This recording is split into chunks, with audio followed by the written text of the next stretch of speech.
Okay, this may be interesting. I don't know if you're going to find this interesting yet, but bear with me. Last week, Idaho held its primaries, and there was one particular race I was watching, and it was the Republican primary for the District 8 senator. Okay, and I want to show you the outcome of that primary race here. You could see this is, I think, just outside of Boise. But Geoff Schroeder, who is the incumbent senator, lost to a woman named Christy Zito, who was his challenger, which means he's going to be out of office. He was there for one term.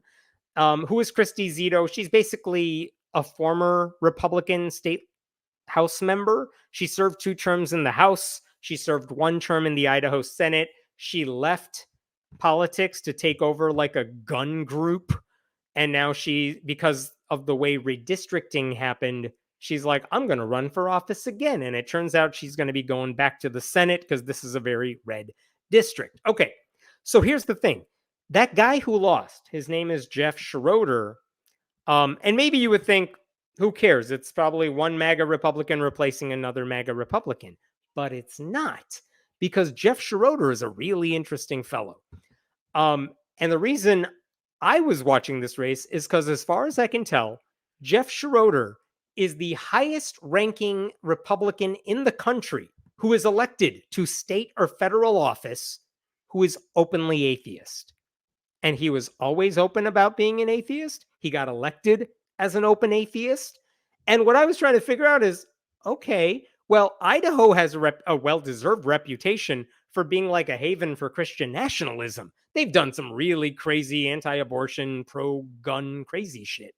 What happens when you put a non-MAGA Republican in there who happens to not even be a Christian? What can happen? Very interesting. By the way, Geoff Schroeder isn't just isn't just an atheist. He's the atheist who owns this license plate, the atheist license plate in Idaho. And if you look here, right above the S and the T, it's signed by Richard Dawkins. That's the sort of atheist we are talking about here. And this right here, this is Geoff Schroeder, by the way. So this is the guy who was running for office. And he won that race 2 years ago. And so when he got elected in 2022, part of me was like, how the hell did that happen? And I can tell you the answer to that. It's because he had been working in local politics for a really long time. He was elected to 2 terms to a city council. He spent 2 decades in the Idaho Army National Guard. In 2010, he became the precinct committee chairman he was a precinct committee man for the Elmore County Republican Party. He then became its vice chair. Then he became its chair. So he was involved in local Republican politics for a really long time. And in his district, the incumbent was redistricted and shifted to a neighboring area, which means like, well, who's representing our district now? It's wide open. So he decided to run. He figured, I know politics. I know these people. I know the kingmakers in our area. I'm going to run for office. And it was him in the primary. He was running against like 2 other really MAGA type of Republicans and one lady who had been there for a really long time in state politics. So it was like, who do you want to vote for? This moderate Republican that all the local Republicans can vouch for, 2 extremists who don't necessarily play well in that part of Idaho, or someone who's been in politics forever. And they went with the fresh-faced newcomer, basically. So that's how he got in there. He won 32% of the votes in the primary. That was enough to beat everyone else. And it's such a red district, there was no Democrat running against him, so he skated to victory in November.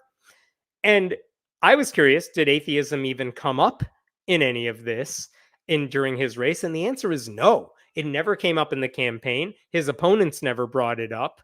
And there is a reason for that. In any local race, kind of like the one he was running, culture war issues are usually not front and center. I think a local news outlet at the time asked him, what are your top 3 priorities if you get elected? And he talked about like We want to give local leaders more control to solve problems, and we got to protect the education system. And I want to make sure my district has access to clean water. Like, yeah, that sounds fine. That's what local elected officials do.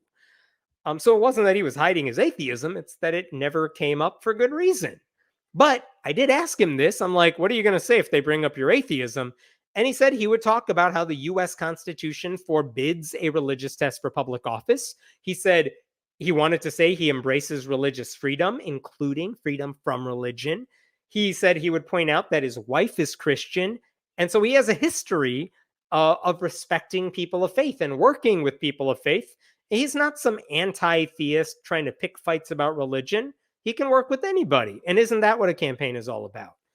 And that made sense to me. But guess what? He never got to use any of those lines because no one asked him about it. In fact, there was a group called the Idaho 97 Project, which fights extremism and disinformation. They actually endorsed this guy when he was running 2 years ago. So that's how he got elected. And the other question I had for this guy is, why the hell are you a Republican? Right? Like, you see what they're doing about Christian nationalism. You're an atheist. Why are you a Republican? You're better than that. And the honest answer he basically gave me, he wasn't apologizing for it, I should say. But the reason he basically gave me is, if you wanted to be involved in politics where he lived, that was the only game in town. You wanted to be uh, having a D after your name on the ballot, you weren't going to win anything. And if you wanted to get involved and active and campaigning and working in local elected office at all, you had to be a Republican. They were the only ones who were organized. They were the only ones who had anything. Plus, he was an old school Republican who didn't really think the MAGA extremists represented his party. So it really wasn't a stretch for him to work with them. So, he knew MAGA cultists were growing. Yes, he knew they were vocal. Yeah, but he was always focused on local issues. So it didn't really, he never had to grapple with the national MAGA issues. Okay. So that's where he was coming from. I asked him, like, what percentage of your party do you think is like the MAGA crazies? And he basically said it was about 30% of the party. And I think he's way too low. It's so much higher than that. But he put it at 30%. But that's why he felt comfortable staying a Republican. Anyway, he was a conservative who lived on Earth One. You know what I mean? He intended to govern that way. And his argument was like, don't you want a moderate Republican in the state legislature? Because do you think the Republicans who are in charge are going to listen to a Democrat? Probably not. So maybe they would listen to him. Plus, he's not just some random dude with an R after his name. He is a lawyer by trade. He has a lot of experience working with these people, like years of service to the Republican Party. So maybe he had some clout and he could push things in a better direction. That was his argument for why I should at least not dislike the guy. You know what I mean? So he gets elected 2 years ago. And I was very curious to find out how does that actually work? You were there for 2 years. Now you have some votes next to your name, and I want to know what's going on. Oh, in case you're curious, I also wondered uh, who won the election, in 2020. What did he say? He said Joe Biden won the election in 2020. I asked him, who did you vote for in 2020? Um, and I did. I asked him, "Who did you vote for Donald Trump in 2020?" And that was the one time he just didn't respond. He was silent. And then he said, "Can we not?" He didn't want to answer the question. So you could tell why they're like, come on, that should be an easy answer if you didn't vote for Trump. Or if you did, just tell me the truth. Anyway, so what was he going to do in office? I went through his voting record for the past 2 years, and I tried to gather all the controversial bills he could have voted on to see which way he actually did things. And I will say here's the bottom line. He pretty much stuck to his game plan. There were two bills he co-sponsored with a ton of GOP support. One was criminalizing the trafficking of fentanyl. And okay, fine. And there was one dealing with taxes. They were not very controversial bills. Both were signed into law. He was the co-sponsor of those bills. Okay, fine. This was interesting though. Check this out. There was a bill. Oh, before I get to that, I'm sorry. I thought you would find this interesting because this happened before he got into office. Check out these conversations he had on what was then Twitter. This is a congressman. I am heartbroken at the passing of this police officer who was there during the insurrection. Like many Capitol police officers, he heroically put himself in harm's way to keep lawmakers and our Capitol safe. His family deserves our prayers. Yeah, yeah, yeah. What does Geoff Schroeder say back when he was a citizen and not an elected official? Donald Trump must be removed from office before he is able to pardon those responsible for committing these atrocities. I will be watching closely in the coming days. I will not forget who chooses the right course of action when it matters the most.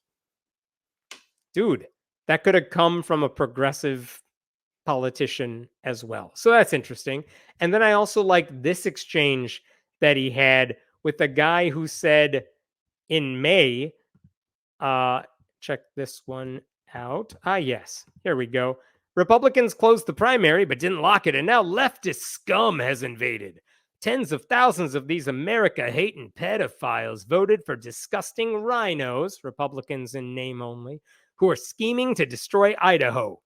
To which now candidate Geoff Schroeder says, fuck you. I like this guy. Like, I don't say that about Republicans very often, but like, he doesn't sound like he's the worst. So, okay, what does he actually do on controversial bills? Well, check this out. Here's a bill that he got to vote on, right? House Bill 421, 2024. And you could see right here, this concerns trans people. It amends existing law. Sorry for the chaotic energy of this website. Geez. Amends existing law to define terms and revise definitions regarding sex and gender. Okay, fine. They want to change state law to say, like, what's your gender? It's whatever the doctor said when you were born. I'm going to show you one other bill right here. You know what? I won't because I hate this website. But guess how Geoff Schroeder voted on that bill? He is the only member of the Senate. This bill passed, by the way. This anti-trans bill passed. He's the only guy who was absent and excused. Isn't that interesting? Here's another bill that basically would have stopped. It would have added a provision in the law that says you don't have to use anyone's pronouns if you don't feel like it. Another anti-trans bill. If you scroll down, this bill also passed by wide margins. Absent and excused, Geoff Schroeder. He's the only guy that did not vote on the bill. There's one more I want to show you here, which said it would change the law to prohibit ballot harvesting, which is basically one of those voter suppression bills that Republicans want to put in because they're like, everyone's stealing our votes. No, we don't have any evidence, but we can't have this happening. So it also passed. Geoff Schroeder, absent and excused. It's so weird to me that this guy seems to be absent every time there's a vote on a really controversial issue, right?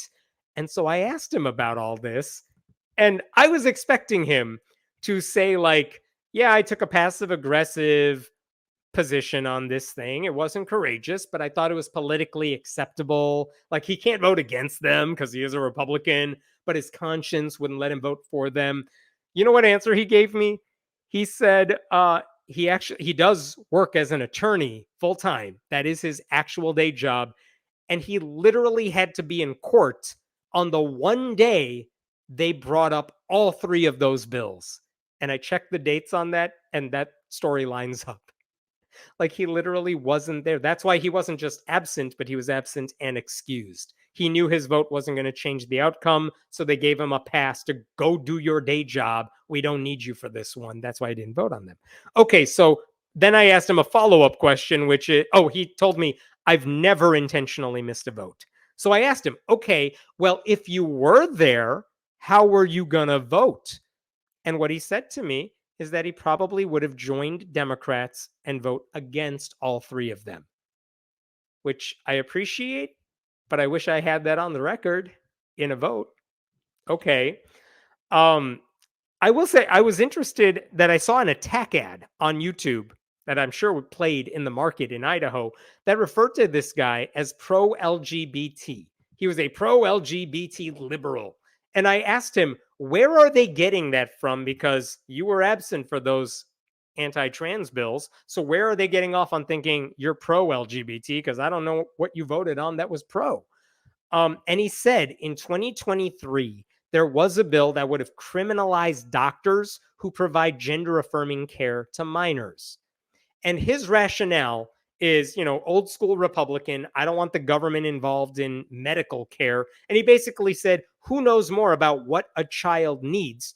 Me, the politician, or the doctor who works with the child. And he said, I think it should be up to the doctors to decide in general what type of care their patients need. So he voted against that bill that would have criminalized doctors. He voted against it. And by the way, he wasn't alone. There were actually like 4 or 5 other Republicans who joined him and all the other Democrats in voting against that bill, even though it eventually passed.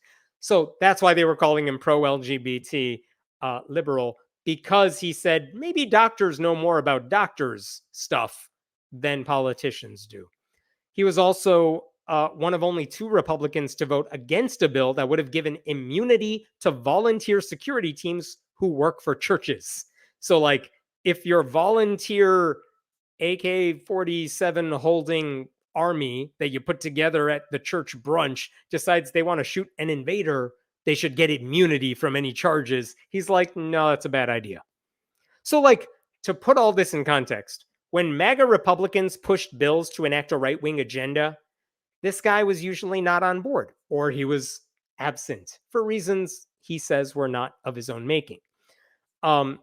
But he wasn't exactly a progressive ally either. I will say he voted with Republicans on a bill that would have gave 18-year-old students the ability to exempt themselves from mandatory vaccinations, because he's a libertarian and he thinks they're adults. They can make their own decisions, even when it comes to vaccines. He also supported a bill banning certain materials from being promoted, given, or made available to minors by a school or public library. And to me, that sounds like a book banning bill. And I asked him about that. Every Democrat voted against it. What he told me is that he asked himself, how much harm is this bill going to do, this book banning bill? And the bottom line was the bill that passed, that he voted for, it said that any book that has serious literary, artistic, political, or scientific value cannot be banned. Also, you cannot just take an out of context passage and use that as justification to get a book banned. So his argument is, I am going to vote for this book banning bill. And the reason is, it's not actually going to be able to ban any books. And I asked him for an example. Like, I think we discussed Lolita. Out of context, there are some passages in that book that are very sexually explicit, but you can argue it has literary merit. And he said this bill would not allow that book to get banned, because you can't just take a book out of context like that. And if it has literary merit, and it arguably does, it's fine. So he said that. By the way, he also supported a different book banning bill that would have made it harder for people to go after public libraries, but that bill failed. You get my point here? Like, he's not voting the way I want my politicians to vote, but he's also not the worst Republican in the room. I see, I'm going to raise this right here. Someone's asking, who decides literary merit? That is a fair question. I did not get into the weeds with him about all that stuff, but he had justification for why he wasn't supporting all this stuff. So, I don't know. Is the question after I talked with him for over an hour earlier this week after he had lost his primary. And the question I was trying to ask myself during all of this is, would I vote for this guy ever if he was on the ballot? Because on principle, I cannot vote for a Republican for anything at any level, because why would I? I've seen what they do. But I will make this argument to you if you are just like me on that matter.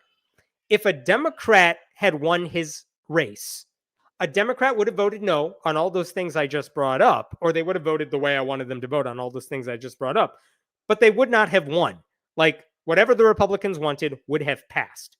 What Geoff Schroeder was able to do, because he is a Republican, and because he is a Republican who has his feet firmly planted in the Republican Party, is he was able to talk to some of his colleagues privately before they filed their bills to make them a little more innocuous in certain ways. He was able to steer his party in ways that were less harmful than they might have been if he was not there.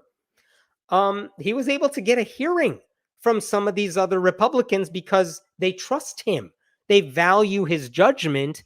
And I don't know that a Democrat would have been able to get that same reception. So I guess I don't actually know what my answer is to this, but I will pose this question to you all because I've been struggling with it all week, which is, would you vote for this guy? If you know a Republican is going to win this race in this district, wouldn't you vote for a guy like this who might actually be able to pull the MAGA extremists away from the brink than a Democrat who would vote the way you want to vote, but won't have any impact legislatively?